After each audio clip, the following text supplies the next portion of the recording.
com teu coração me oferto. Olá pessoal, tudo bem com vocês? Espero que sim.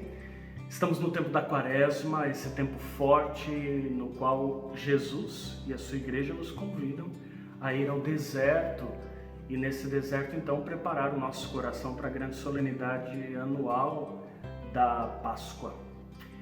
Nesse segundo domingo da Quaresma, como em todos os segundos domingos, a igreja prevê que nós tenhamos um contato com a mensagem da transfiguração. É assim já desde muitos séculos, segundo a tradição litúrgica da igreja. O segundo domingo da Quaresma é um pedido, um convite de Deus a subirmos a montanha.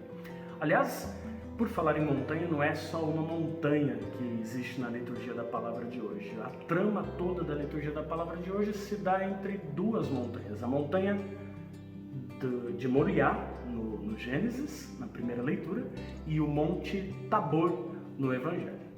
Pois bem, a trama se dá entre duas montanhas, é um convite que Deus nos faz para subirmos a essas montanhas, e nós vamos entender o que é isso. E, sobretudo, um convite de, na montanha, obedecer a Deus.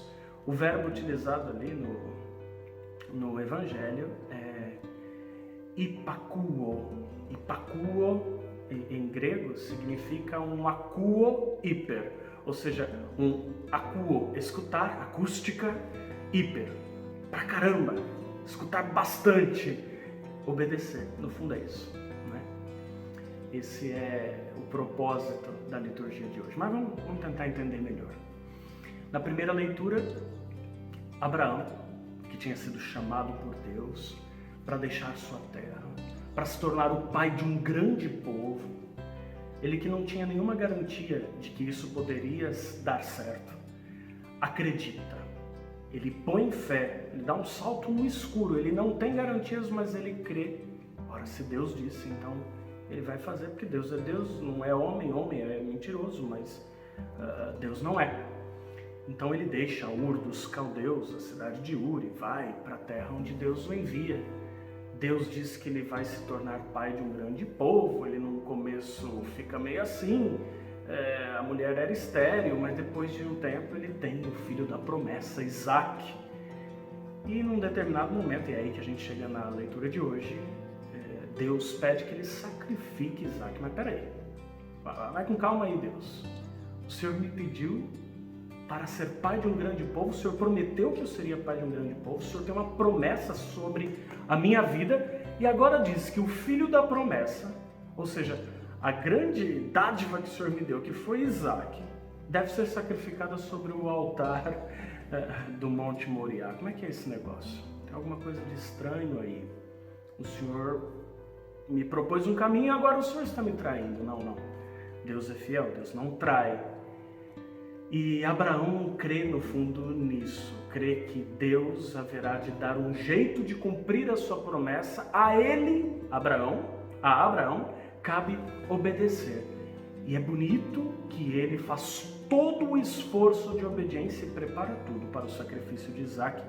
E a palavra de Deus intervém, o anjo intervém e não permite que um sacrifício de vida humana aconteça. Mas a obediência de Abraão é louvada. E a obediência de Abraão é a brecha humana que a graça de Deus encontra para tornar abençoadas gerações depois de Abraão. Por causa da obediência de Abraão, muitas gerações foram abençoadas. É verdade. Jesus, segundo a estirpe do sangue, é filho de Abraão, e nós, por causa da fé, crendo em Jesus, também somos filhos de Abraão. Ou seja, de fato, a obediência de Abraão rendeu para o mundo uma grande bênção e continua a render. Muito bem, temos a obediência de Abraão como o primeiro exemplo. Mas no Evangelho a coisa vai pelo mesmo caminho, não é? Deus convida aí os discípulos, Pedro, Tiago e João, a subirem em um outro monte, não mais o Monte Moriá, mas o Monte Tabor, e ali Jesus se transfigura diante dele. O que significa transfigurar-se, mudar de figura, fica resplandecente, mostra já a sua glória de ressuscitado sem mesmo ter passado pela cruz. Ou seja, Jesus dá uma nota promissória de que ele haveria de vencer os terrores da cruz, o terror do túmulo, e haveria de ressuscitar antes mesmo de morrer. Jesus já se mostra ressuscitado, é uma antevisão da glória que haveria de se manifestar em Jesus na sua Páscoa, na sua ressurreição. Pois bem, mas ali no alto da montanha a voz do Pai se faz ouvir. E o que o Pai diz? Diz para os três discípulos: olha, este é o meu Filho amado, escutai-o. Mais uma vez, a ideia do escutar e obedecer está presente. Pois bem, aí fica um desafio para nós. Por quê? Porque nós estamos comumente envoltos por assuntos de fé. Talvez você frequente a igreja sempre, talvez você seja um religioso, talvez você seja um padre como eu, né? E a gente está envolto aí com a palavra de Deus, mas isso não significa que nós estejamos ativamente escutando. E esse escutar ativo significa obedecer, significa crer mais na fidelidade, na sabedoria de Deus do que na nossa. E, gente, isso não é necessariamente fácil, sabe por quê? Porque tem vezes que a gente negocia com Deus. A gente diz assim: mas peraí, Senhor, os tempos mudaram, né? Tem coisa que agora é um pouco diferente. No passado a gente até pode entender que as pessoas pensassem mais ou menos assim: por que esse negócio aqui que eu gosto tanto é pecado? Eu não estou fazendo mal para ninguém, eu não mato ninguém, eu não ofendo ninguém, o negócio aqui é gostosinho, é só comigo, né? Talvez com algumas outras pessoas. O que tem de mal? O que tem de errado? Às vezes, muitas vezes, a resposta não poderá ser encontrada na racionalidade das coisas, no sentido de materialidade das coisas. De fato, permitir-me um prazerzinho aqui ou ali, que Deus pede-me para evitar, que Deus diz que é pecado, pode não revelar um mal na materialidade da coisa. Mas se Deus disse: virtuoso foi Abraão, que obedeceu sem ter garantias, virtuosos seremos nós, se obedecermos mesmo sem termos visto na materialidade das coisas que aquilo é pecado, que aquilo não faz bem. E acreditarmos e obedecermos pelo simples fato de Deus ter dito. Eis aí a virtude que está exaltada no domingo, nesse segundo domingo. A virtude de obedecer a Deus e crer que Deus tem uma sabedoria muito mais elevada e enxerga a realidade criada muito além do nosso próprio olhar.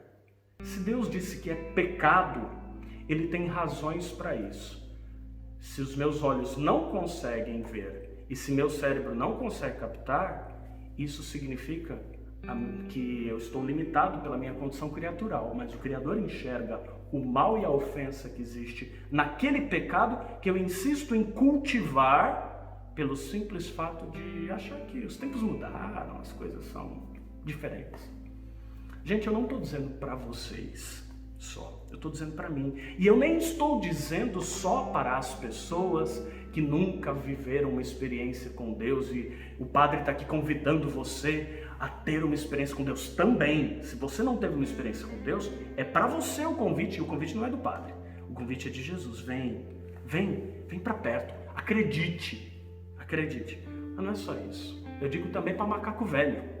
Eu digo também para gente que já viveu a fé, que está vivendo a fé, para gente que é consagrado igual eu, para gente que foi ordenado sacerdote igual eu. Estou dizendo para mim, porque muitas vezes nós podemos cair na mesmice e podemos cair no marasmo. O deserto pode deixar a gente meio morno, e essa mornidão precisa de um solavanco para acordar a gente. No meio dessa mornidão a gente precisa se dar conta que preciso retomar o caminho muitas vezes. E nessa retomada de caminho, um exército se levanta. Não só falo do diabo, falo também daqueles companheiros, talvez, de pecado. Falo também da massa social que nos envolve e que aplaude a gente quando a gente está na mornidão. Quando a gente resolve ser mais devoto, mais fiel. Ih, o cara é exagerado. Ih, olha lá, é beato. Que conservador esse padre aí. Ah, o que é isso? Eu já vi o que ele fez. Eu conheço. Ele, inclusive, me contou umas coisas dele. É verdade, tudo isso pode acontecer. Humildemente a gente se penitencia diante de Deus e diz, eu já fiz o que não devia. Mas, lembre-se de que uma pessoa não vai acusar você. Deus. E quem diz isso é São Paulo, na segunda leitura. São Paulo diz, se Deus é por nós, quem será contra nós? Deus, que nos torna justos? Jesus Cristo, que veio ao mundo, morreu e ressuscitou por nós? Não, Ele não nos acusa. Ele é a nosso favor, Ele torce por nós. E o que Ele deseja é que nós obedeçamos. Não por capricho, mas porque Ele quer o nosso bem. E enxerga o que a gente não é capaz de enxergar. Suba a montanha. Subir significa elevar-se. Corações ao alto, você ouvirá na missa de hoje. E você vai dizer, o nosso coração está em Deus. Então, faça o esforço de elevar-se. E obedeça. Obedeça mesmo quando te parecer estranho. Obedecer. Mesmo quando aquela voz parecer bobagem, conservadorismo, coisa de gente carola, beata, cafona. Deus é muito mais importante que as opiniões da turma do deixa disso. Deus te abençoe. Pai, Filho e Espírito Santo.